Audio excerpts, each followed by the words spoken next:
আজ ৫ ডিসেম্বর ২০২৫ তারিখে দৈনিক আমার দেশ পত্রিকায় প্রকাশিত শেখ মুজিবের মূর্তি পাহারায় আনসার নিয়োগ শীর্ষক প্রতিবেদনটি বাংলাদেশ আনসার ও গ্রাম প্রতিরক্ষা বাহিনীর দৃষ্টিগোচর হয়েছে।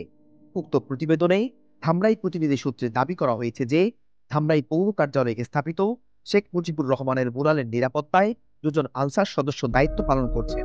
বাংলাদেশ আনসার ও গ্রাম প্রতিরক্ষা বাহিনী এ ধরনের ভিত্তিহীন মন গড়া প্রতিবেদন প্রকাশের তীব্র নিন্দা জানাচ্ছে।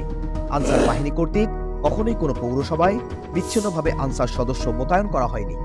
এ বিষয়ে অনুসন্ধানে ধামরাই পৌরসভার বর্তমান পৌর নির্বাহী কর্মকর্তা জনাব মোহাম্মদ গোলাম নবী জানান, সেখানে নিরাপত্তার দায়িত্ব নিয়োজিত দুজন ব্যক্তি আনসার বাহিনীর কোনো সদস্য নন এবং তারা কখনোই আনসার বাহিনীর পোশাক পরিধান করে দায়িত্ব পালন করেননি।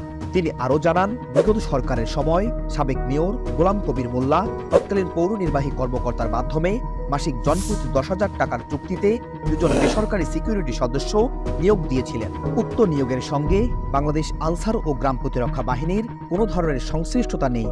উল্লেখ্য, এর পূর্বেও রাজধানীর মাতোয়াইল জরুরি শিশু ও মাতৃস্বাস্থ্য ইনস্টিটিউট হাসপাতালের বিভিন্ন অনিয়ম সংক্রান্ত একটি অনুসন্ধানী প্রতিবেদনে হাসপাতালের নিরাপত্তায় নিয়োজিত সিকিউরিটি কর্মীদের পোশাক অঙ্গীভূত আনসার সদস্যদের পোশাকের সঙ্গে সামঞ্জস্যপূর্ণ হওয়ায় সাধারণ জনগণের মধ্যে বিভ্রান্তির সৃষ্টি হয়েছিল।